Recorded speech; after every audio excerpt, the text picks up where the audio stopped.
Hello everyone, welcome back to Polis Dialectic. I hope आप सब अच्छे होंगे।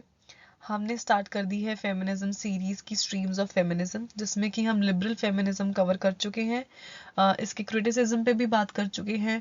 पिछले 2 लेक्चर्स में हमने लिबरल फेमिनिज्म कवर किया था। आपने नहीं देखा है तो जाइए वो लेक्चर्स भी देखिए। आज हम स्टार्ट करने वाले हैं रेडिकल फेमिनिज्म के साथ। और मैंने बहुत सिंपल तरीके से रेडिकल फेमिनिज्म बताने की कोशिश की है। कुछ व्यू पॉइंट्स जो है इनके डिफरेंशिएट करके प्रेजेंट करने की कोशिश की है। आई होप आपको समझ आएंगे। स्टार्ट करते हैं रेडिकल फेमिनिज्म। रेडिकल फेमिनिज्म एक ऐसी डायनामिक फोर्स है जो 1960s 1970s के दौर में आई थी, जब सेकेंड वेव हमारा स्टार्ट हुआ था। और डायनामिक फोर्स इसलिए क्योंकि ये भी एक बहुत मेजर लेवल पर चेंज लेकर आई थी। इसने एक मेजर लेवल पर फेमिनिस्ट मूवमेंट को रिप्रेजेंट किया था। इनका कहना ये था कि जो ट्रेडिशनल नोशंस हैं उनको चैलेंज किया जाना चाहिए, जो पावर रिलेशंस हैं उन्हें चैलेंज किया जाना चाहिए। क्यों? क्योंकि विमेन जो है वो ऑप्रेस्ड हैं, उन्हें एक्सप्लॉइट किया जाता है। वो इंफीरियर नहीं है, रादर वो सुपीरियर है। इनका कहना ये था कि वो एक रेवोल्यूशनरी फोर्स है। क्यों? क्योंकि वो सुधारने की बात नहीं करती हैं, वो रिफॉर्म की बात नहीं करती हैं। रिफॉर्म की बात हम तब करते हैं जब हम ये चीज कहते हैं कि जो एग्जिस्टिंग स्ट्रक्चर है, एग्जिस्टिंग पावर स्ट्रक्चर जो है वो ठीक है, उसमें एक दो कमियां हैं। बस ये छोटे छोटे से रिफॉर्म्स लाने के बाद जो एग्जिस्टिंग पावर स्ट्रक्चर है वो बिल्कुल सही हो जाएगा, बिल्कुल सारे हालात सही हो जाएंगे। ये बोलती है कि एग्जिस्टिंग पावर स्ट्रक्चर का सारा ही खराब है और हमें रिफॉर्म की नहीं, हमें रेवोल्यूशन की जरूरत है, हमें ट्रांसफॉर्मेशन की जरूरत है। और लिबरल फेमिनिज्म इस चीज में फेल रहा है।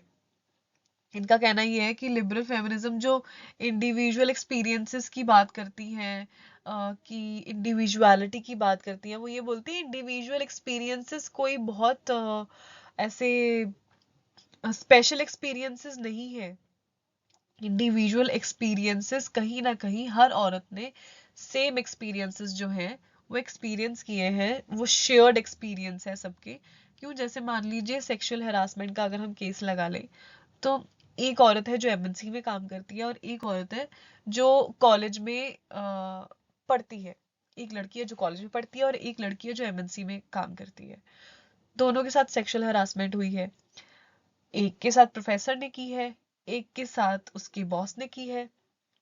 अब डिफरेंस ये है कि हो सकता है, और मान लीजिए दोनों के जो वो सेक्सुअल हरासमेंट का जो केस है या वो जो सिचुएशन है वो अलग हो सकती है। हो सकता है कि रीजन सेक्सुअल हरासमेंट का कुछ और रहा हो, बट कहीं ना कहीं it is the same. Sexual harassment मतलब sexual harassment, reason as in same, as in के मान लीजिए कि जो एमएनसी वाली लड़की है उसने अपनी प्रमोशन की कहीं बात की या किसी चीज की बात की, तो बॉस को लगा कि मेरे पास चांस है, तो उसने उस चांस के लेवल पे उसके साथ सेक्सुअल हरासमेंट करने की कोशिश की, पर रिपोर्ट कर दिया गया। अब जो कॉलेज वाली लड़की है, उसको लगा कि नहीं, मेरे प्रोफेसर तो बहुत अच्छे हैं, ये मेरे पे बहुत ध्यान देते हैं, मेरी प्रोजेक्ट्स में बहुत हेल्प करते हैं, पर उसे धीरे धीरे रियलाइजेशन होती है कि नहीं, ये कुछ और ही है। तो सेक्सुअल हरासमेंट दोनों लेवल पर हुई है, कॉलेज लेवल पर भी हुई है, एमएनसी एक वर्किंग वर्किंग स्पेस में भी हुई है। तो दोनों के साथ हुई सेक्सुअल हरासमेंट ही है ना, शेयर्ड एक्सपीरियंस ही है ना ये एक तरीके का। और वो ये चीज बोलती थी कि जो जिसके पास पावर है ना वही एक्सप्लॉइट करता है और कोई एक्सप्लॉइट नहीं करता है। अब पावर किसी के हाथ में भी हो सकती है, पावर पेट्रियार्की में ये भी हो सकता है कि एक फीमेल के हाथ में भी वो पावर हो सकती है।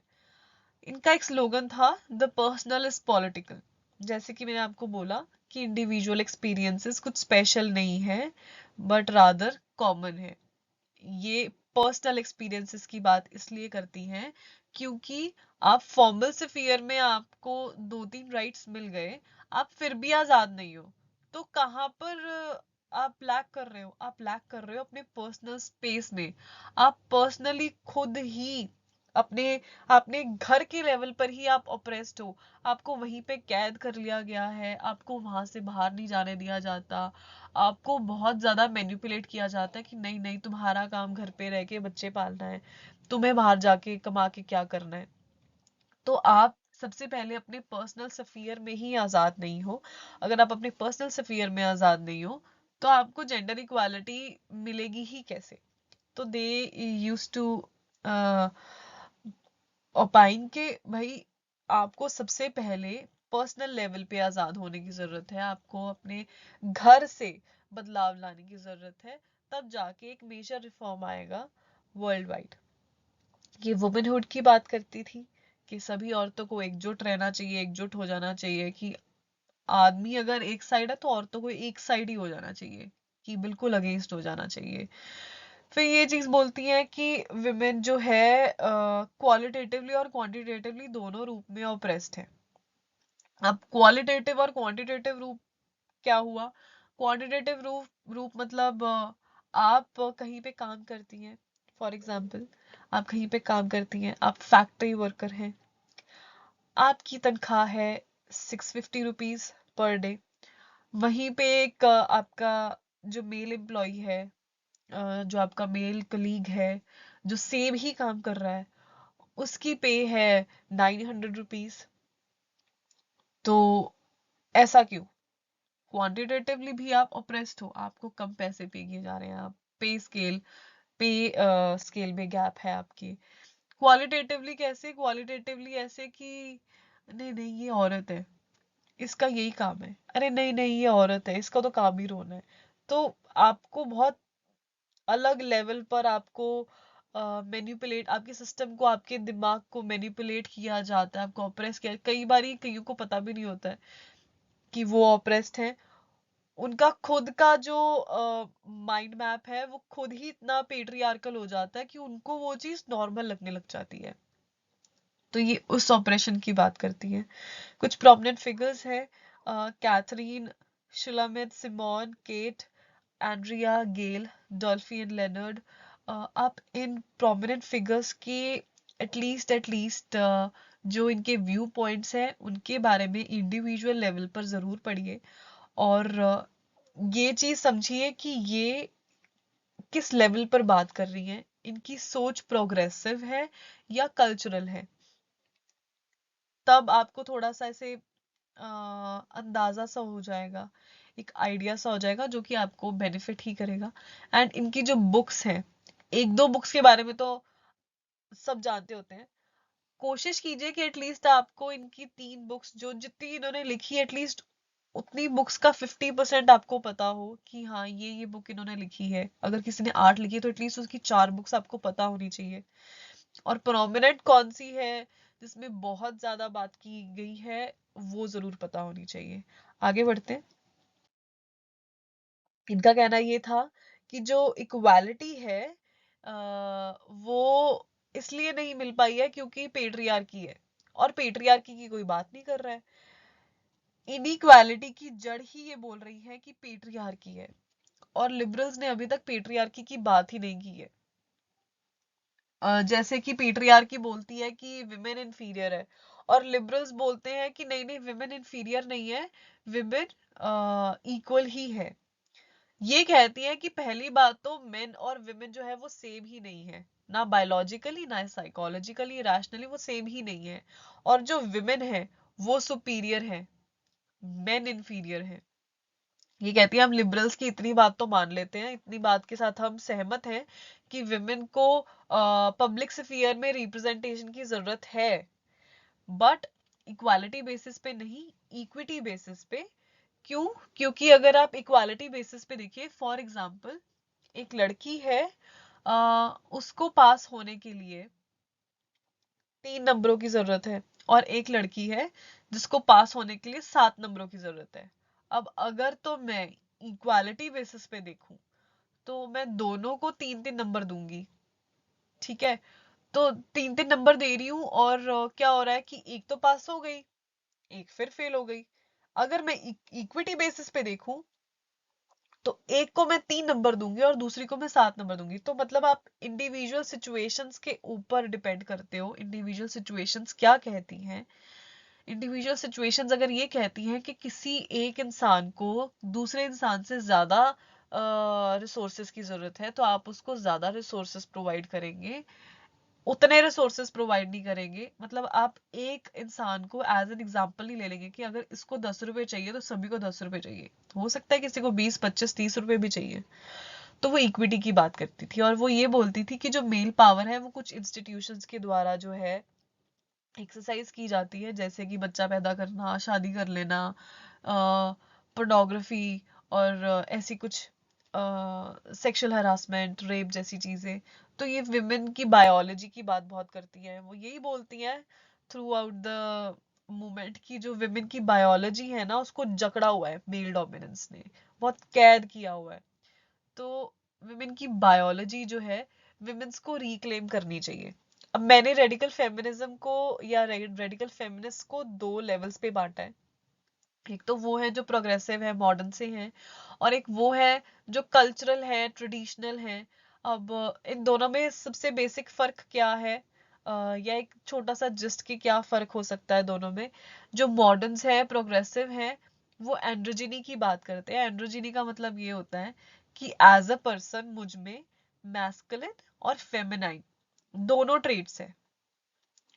और जो ट्रेडिशनल है वो ये कहते हैं कि मैं औरत हूँ और मुझे अपनी इस औरत की जो हाव भाव है, जो ये ट्रेट्स हैं, इन पे कायम रहना चाहिए। मेरे फेमिनाइन ट्रेट्स किसी से भी इंफीरियर नहीं है, मुझे कोई मैस्कुलाइन ट्रेट्स की जरूरत नहीं है। मेरे फेमिनाइन ट्रेट्स सबसे सुपीरियर है और मैं फेमिनाइन ट्रेट्स के साथ ही स्टिक करूंगी। तो ये बेसिक सा फर्क है इनमें। आगे बढ़ते हैं। कंटिन्यूइंग, अब हम अलग अलग टॉपिक्स पे बात करेंगे और जानेंगे कि मॉडर्न रेडिकल्स और ट्रेडिशनल रेडिकल्स का व्यू पॉइंट क्या था उन चीज़ों को लेके। सबसे पहला पॉइंट है male domination and female sexuality. तो जैसे कि रेडिकल्स ये चीज़ बोलती ही है कि जो पेट्रियार्की है उसने विमेन की सेक्सुअलिटी को जो है क्लेम किया हुआ है, पोजेस किया हुआ है। तो विमेन्स को जो है उस सेक्सुअलिटी को रिक्लेम करना चाहिए। मॉडर्न्स ये कहते थे, मॉडर्न्स का कहना ये था कि आपको कंपल्सरी हेटेरोसेक्सुअलिटी को बिल्कुल रिजेक्ट कर देना चाहिए और आपको जो डिफरेंट टाइप्स ऑफ सेक्सुअलिटीज है, जैसे कि पैन सेक्सुअल होना, बाइसेक्सुअल होना, इन चीजों में इंडल्ज करना चाहिए। और जो ट्रेडिशनल रेडिकल्स थे वो ये चीज कहते थे कि आपको मोनोगैमस लेस्बियनिज्म में इन्वॉल्व होना चाहिए। मोनोगैमस लेस्बियनिज्म में क्यों कहते थे? क्योंकि वो ये चीज कहते थे कि फॉर द लाइफ, पहली बात तो ये चीज बोलते थे कि आपको आपके फेमिनाइन ट्रेट्स के साथ एकदम स्टिक करना चाहिए। फिर वो ये चीज बोलते थे कि आपको फॉर द होल लाइफ, आपको लेस्बियन रिलेशनशिप अगर किसी के साथ रखना है तो आपका सिर्फ एक ही पार्टनर होना चाहिए फॉर द होल लाइफ, आपके मल्टीपल पार्टनर्स नहीं होने चाहिए। अब मॉडर्न रेडिकल्स एंड्रोजिनी को फेवर करते थे और ट्रेडिशनल्स फेवर करते थे फेमिनिटी को। तो यहाँ पे एक बेसिक सा ये निकल के आता है। फिर प्रोनोग्राफी की बात करते हैं तो प्रोनोग्राफी में मॉडर्न्स बोलते थे कि प्रोनोग्राफी अच्छा है, प्रोनोग्राफी कोई बुरा नहीं है। प्रोनोग्राफी में आपको इन्वॉल्व होना चाहिए, आपको एक्सपीरियंस करना चाहिए, आपको अपने जो फियर्स है उसको फेस करना चाहिए, जो आपके डिजायर्स हैं सेक्स को लेके आपको उनको एक्सपीरियंस करना चाहिए, उन्हें जानना चाहिए, एक्सप्लोर करना चाहिए। On the other hand traditional radicals ये बोलते थे कि पोर्नोग्राफी जो है वो पेट्रियार्कल प्रोपेगेंडा है। इंस्टेड वो ये चीज बोलते थे कि ये टॉक्सिक है विमेन के लिए। क्यों? क्योंकि अगर पोर्नोग्राफी एग्जिस्ट करेगी तो जो मेल है वो सेक्सुअल वायलेंस कर सकते हैं फीमेल्स के साथ। तो ये बहुत डेंजरस है। तो मॉडर्न रेडिकल्स पोर्नोग्राफी के हक में थे और ट्रेडिशनल्स जो है पोर्नोग्राफी के अगेंस्ट थे। और एक और सबसे अनोखी बात यह है कि ट्रेडिशनल्स ये बोलते थे कि ये जो मॉडर्न रेडिकल्स है ना, ये पेट्रियार्की वालों के अपने खुद के ही बंदे हैं, जो इतना ज्यादा पेट्रियार्की के हक में ऐसी ऐसी बातें कर रहे हैं, तो ये खुद उन्हीं के ही बंदे हैं। आगे बढ़ते हैं। क्रिएशन या रिप्रोडक्शन की अगर बात करें तो रेडिकल मॉडर्न रेडिकल्स जो थी वो आर्टिफिशियल रिप्रोडक्शन को प्रमोट करती थी, और वो ये चीज बोलती थी कि सेक्सुअल इंटरकोर्स जो है अब कोई जरूरी नहीं है, क्योंकि आर्टिफिशियल रिप्रोडक्शन के आने से जो बच्चा पैदा करना है वो और आसान हो गया है। और वो ये चीज बोलती थी कि बच्चे को पैदा करने का सुख, ये जो मिथ बना हुआ है ये पेट्रियार्कल मिथ है, ऐसा कुछ नहीं है। आपको रादर आर्टिफिशियल रिप्रोडक्शन को यूज करना चाहिए एक बच्चे को पैदा करने के लिए। जो ट्रेडिशनल्स थे वो ये चीज कहते थे कि विमेन की बायोलॉजी इतनी एक्सक्लूसिव है, इतनी स्पेशल है, अगर वो मदरहुड ही गिव अप कर देगी तो उनकी वैल्यू तो और गिर जाएगी। तो ये चीज बोलती है कि आपको आपकी बायोलॉजिकल मदरहुड जो है उसे गिव अप नहीं करना है, क्योंकि वो आपकी एक्सक्लूसिव पावर है। सिर्फ एक औरत के पास ही वो बच्चा पैदा करने की एक ऐसी पावर है जो उसे नेचर से मिली है। तो जो प्रोसेस ऑफ प्रोक्रिएशन है वो बिल्कुल एक्सक्लूसिव है, बहुत स्पेशल है। और जो मेन है वो डिपेंड करते हैं औरत की कोख के ऊपर अपना वंश आगे बढ़ाने के लिए। तो अगर आप उस कोख को ही कॉमन कर देंगे तो पीछे कुछ बचेगा ही नहीं। और वो ये चीज बोलती है कि ये जो एक बॉन्ड है ना, फ्लैश टू फ्लैश बॉन्ड, एक मदर फीटस रिलेशनशिप जो है, ये सिर्फ औरतें ही महसूस कर सकती हैं, ये आदमी महसूस नहीं कर सकते हैं। उनके लिए ऐसी कोई फीलिंग नहीं है, क्योंकि ऑब्वियसली वो बच्चा पैदा नहीं कर सकते हैं। एड्रिन रिच ये कहती है कि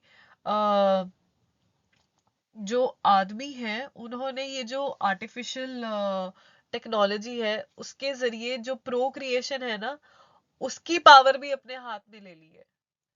कैसे? वो ये चीज बोलती है कि पहले दाइयों का दौर था, मिडवाइफ्स का दौर था। अब जो है, अब मेल्स जो है, मेल डॉक्टर है, मेल ऑब्स्ट्रिशंस हैं, क्योंकि उस टाइम पे फीमेल ऑब्स्ट्रिशंस बहुत कम होती थी तो मेल ऑब्स्ट्रिशंस ज्यादा होते थे।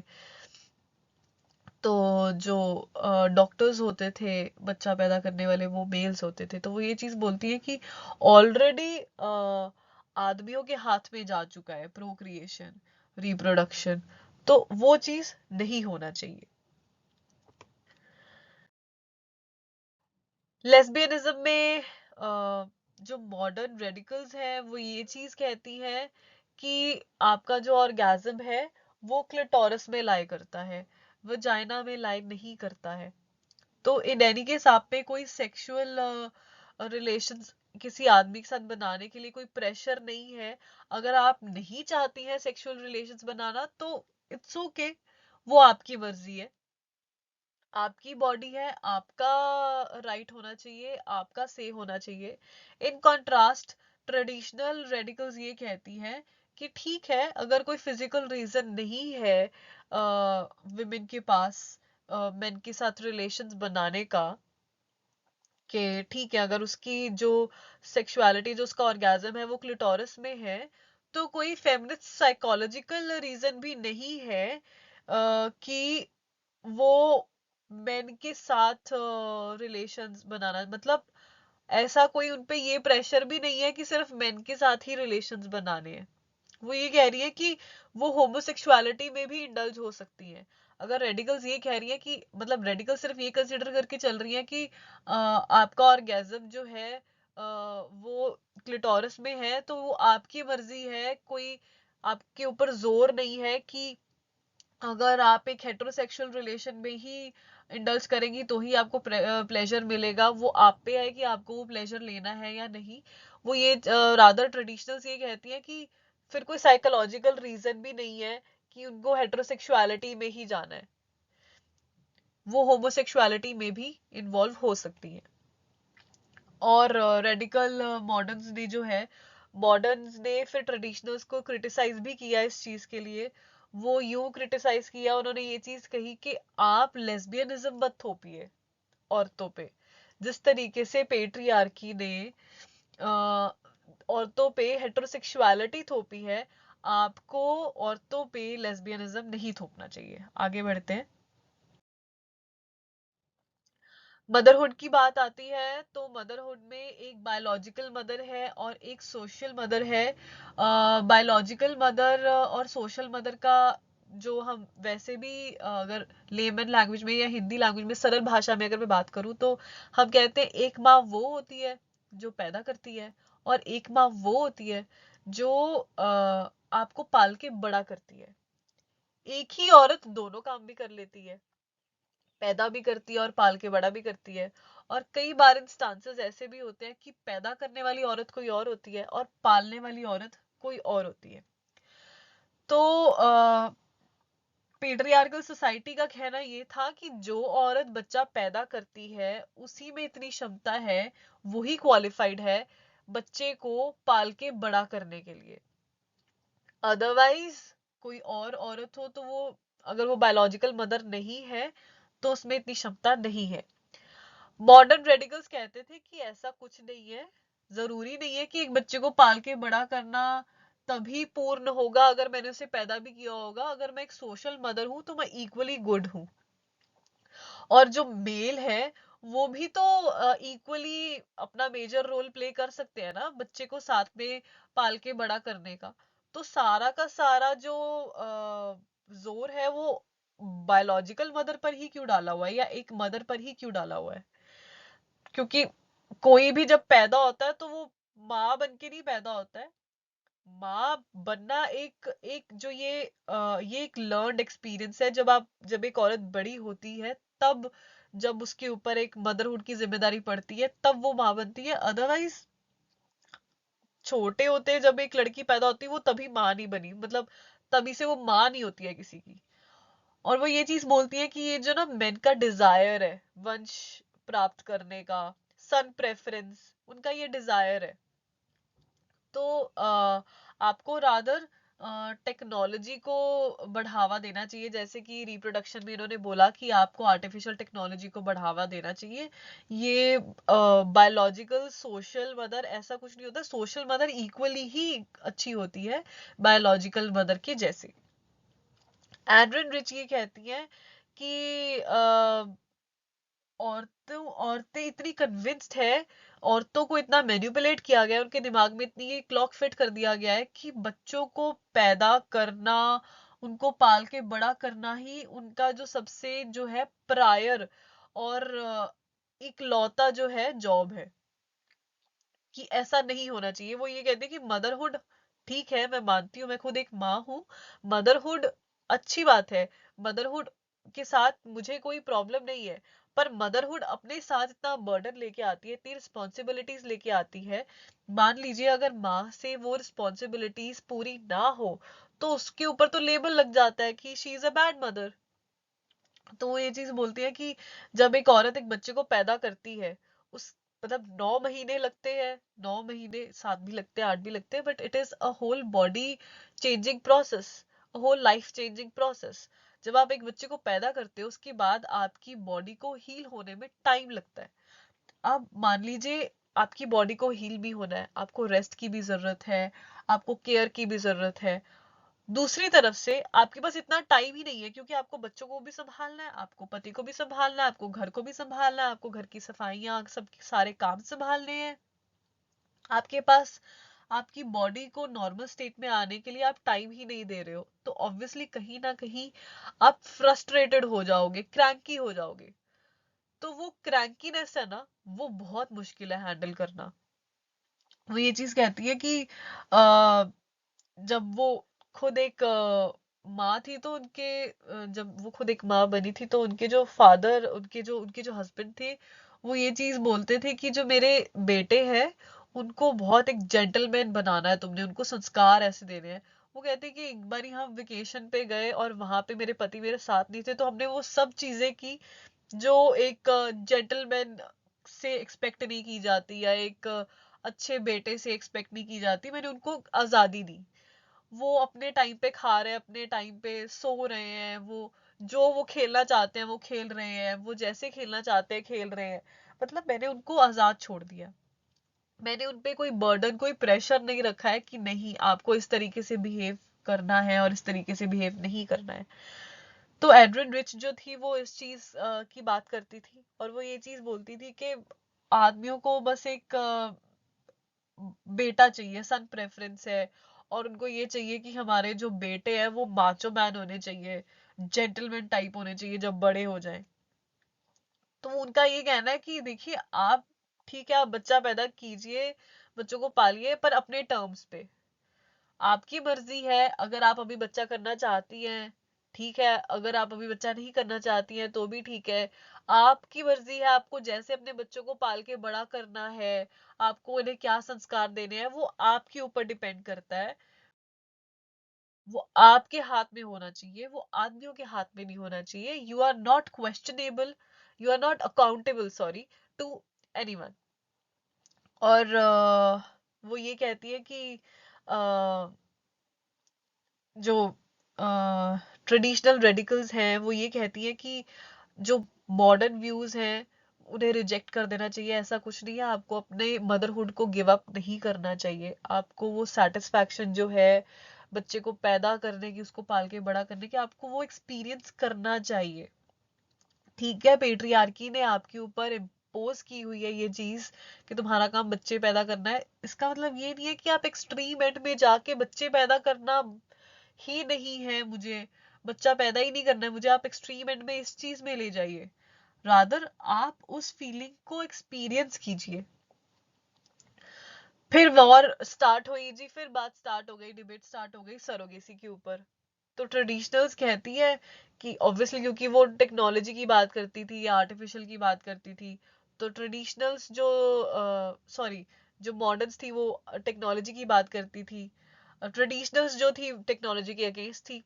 तो ट्रेडिशनल रेडिकल्स जो थी वो आईवीएफ को रिजेक्ट करती थी, वो सरोगेसी को रिजेक्ट करती थी। वो ये चीज कहती थी कि एक तो क्योंकि इसमें एक्सप्लॉयटेशन है, वो ये कहती है विमेन की, वो ये कहती है कि एक औरत है जो पैसे वाली है और एक औरत है जिसके पास पैसा नहीं है। एक जो पैसे वाली है वो बच्चा पैदा नहीं कर सकती, इसलिए वो सरोगेसी ऑप्ट करती है। जिसके पास पैसा नहीं है उसको पैसे चाहिए, इसलिए वो सरोगेसी ऑप्ट करती है कि एक सरोगेट मदर बनूंगी। तो एक तरीके की एक्सप्लॉयटेशन है विमेन की। और फिर वो ये बोलती है कि अगर सरोगेसी ऐसे ही चलती रही ना तो फिर एक वो टाइम आएगा जब डिवाइडेशन हो जाएगी मदरहुड की। कैसी हो जाएगी कि एक औरत वो हो गई जो अपने एम्ब्रियोज जो है वो देगी आईवीएफ के लिए, और एक औरत वो होगी जो उन एम्ब्रियोज को अपने शरीर में पालेगी, अपने शरीर में जगह देगी, एक बायोलॉजिकल एक वो माँ बनेगी जो बच्चे को पैदा करेगी। फिर एक वो माँ होगी कि बच्चा पैदा हो गया, अब स्वीट टेम्पर्ड माँ होगी जो उसे पालेगी। तो तीन स्ट्रैटिफिकेशंस हो गई कि एक जेनेटिकली सुपीरियर मदर होगी, एक स्ट्रॉन्ग बॉडीड मदर होगी, और एक स्वीट टेम्पर्ड मदर हो गई। तो वो टोटली टोटली सरोगेसी के अगेंस्ट थी। वो ये चीज कहती थी कि जो जेस्टेशनल कनेक्शन है ना, वो वही उसी चीज पे बार बार एम्फसाइज करती थी कि वो माँ बनना जो एक पावर है ना, वो एक जो फीलिंग है वो सिर्फ एक औरत के हाथ में है, वो और किसी के हाथ में नहीं है। और ऑब्वियसली आदमी के हाथ में तो ये है ही नहीं है। आदमी एक बच्चे से कैसे कनेक्टेड फील करता है कि अरे ये इसमें मेरे जीन्स है, ये मैंने मेरा स्पर्म है जिससे ये बच्चा जो है, उसने कोई वो 9 महीने वो फीलिंग नहीं देखी, आपकी बॉडीली चेंजेस, आपकी हार्मोनल चेंजेस, एक वो मदर फीटस कनेक्शन वो आदमी ने एक्सपीरियंस नहीं किया है। उसके लिए जेनेटिकली वो उसका बेटा है, दैट्स ऑल। उसके अलावा और कुछ भी नहीं है। फिर वो ये चीज कहती है कि अगर सरोगेसी अगर आप ऑप्ट करेंगे तो आपकी जो मदरहुड है ना वो बिल्कुल खत्म हो जाएगी, क्योंकि वो कोई चीज ही नहीं, वैसा कुछ रहेगा ही नहीं। उन्होंने ना सरोगेसी के पेरेंटल राइट्स के बारे में भी बात की, पेरेंटल क्लेम राइट्स के बारे में बात की, कि जो सरोगेट मदर है दो इंस्टांसेस है उसके पास। एक तो ये है कि वो उस उस बच्चे की जेनेटिकल मदर नहीं है, मतलब जीन्स उसके नहीं है। कहने का मतलब ये है कि एम्ब्रियोस उसके नहीं है। एक कपल है जिन्होंने अपना स्पर्म और एम्ब्रियो जो है आईवीएफ के दौरान उस लेडी के मतलब उस लेडी को एज अ सरोगेट चूज किया, वो जेनेटिकली उसकी माँ नहीं है, फिर तो इसलिए वो क्लेम ही नहीं कर सकती है।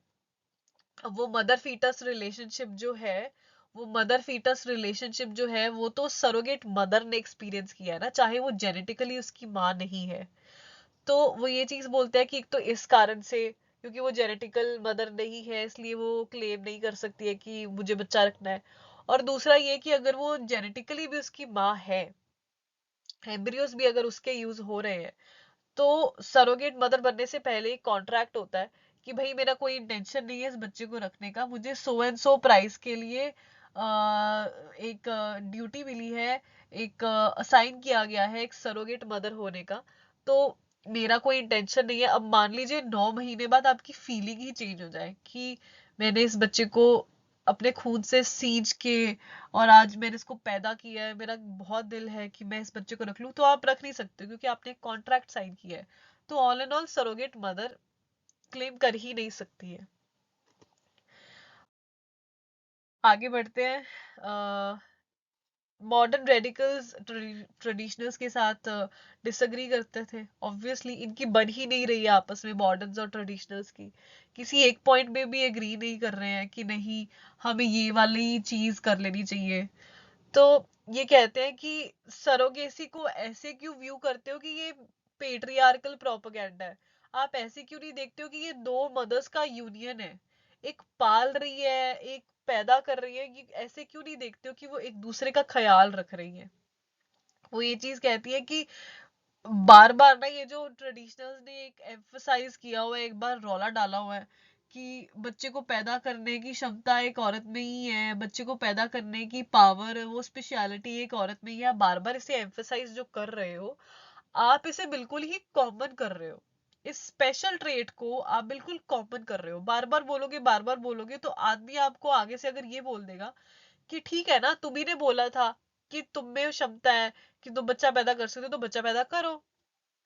तुम्हारा काम है बच्चा पैदा करना, तुम्हें नेचुरली ऐसा बनाया गया है कि तुम बच्चा पैदा करो, तो बच्चा पैदा करो। ये मदर फीटस रिलेशनशिप को ट्रेडिशनल्स वो ये कहती हैं कि ट्रेडिशनल्स जो है मदर फीटस रिलेशनशिप को इतना कॉमन कर रही है बार बार एग्जैजरेट करके कि हम औरतें हैं, हम में क्षमता है कि हम माँ बन सकती है। ये बिल्कुल ही गलत है। इसको इन्हें नहीं प्रमोट करना चाहिए। अगर वो स्पेशल है तो उसे स्पेशल ही रखना चाहिए।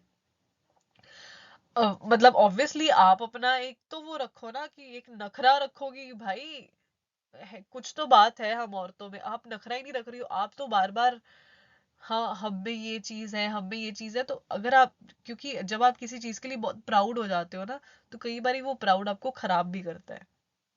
वो ये कहती है कि जब आप पे ये मदरहुड इम्पोज किया जाएगा ना, तो आपको ये चीज पता होना चाहिए कि बहुत स्ट्रेस और बर्डन आप पर आएगा। वही एड्रिन रिच वाली बात, बहुत स्ट्रेस और बर्डन आएगा। और अगर मान लीजिए छोटी सी भी आपसे कोई गलत आपसे नहीं गलती होती है, बच्चा खुद ब खुद भी गिर सकता है। मतलब टेब खेल रहा था, खेलते खेलते गिर गया, उसमें माँ की तो कोई गलती नहीं है।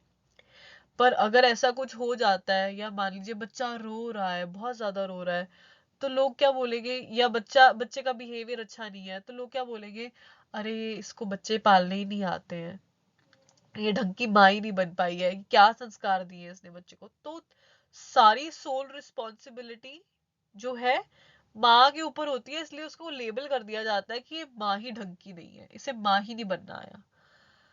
तो ये था हमारा मॉडर्न और ट्रेडिशनल्स का व्यू। दोनों एक दूसरे के अगेंस्ट चलते हैं, कॉन्ट्ररी चलते हैं।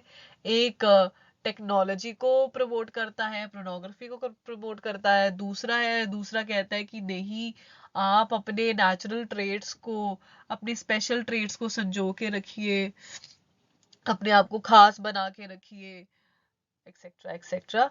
अब हम देखते हैं कुछ modern books, sorry important books, मेरे मुंह पे मॉडर्न चढ़ गया।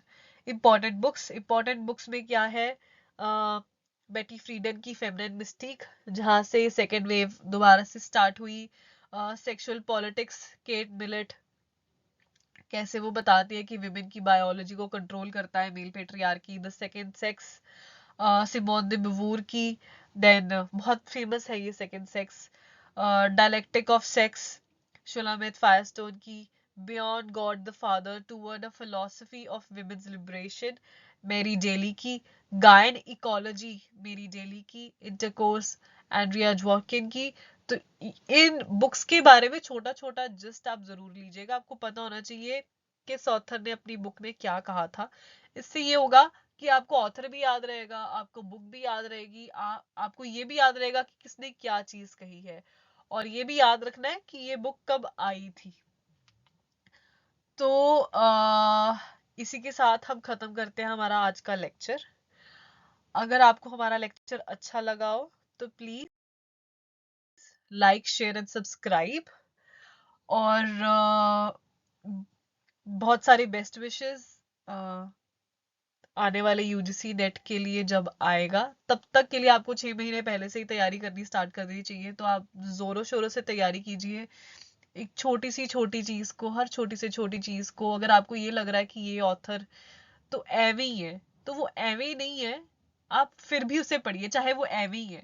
हो सकता है वो एवे ही वाला ऑथर भी आ जाए, या वो एवे ही वाला कॉन्सेप्ट भी आ जाए, तो आपको उसको इग्नोर नहीं करना है, आपको उसको बिल्कुल सीरियसली लेना है। और थैंक यू वेरी मच हमारे साथ जुड़ने के लिए। Thank you very much.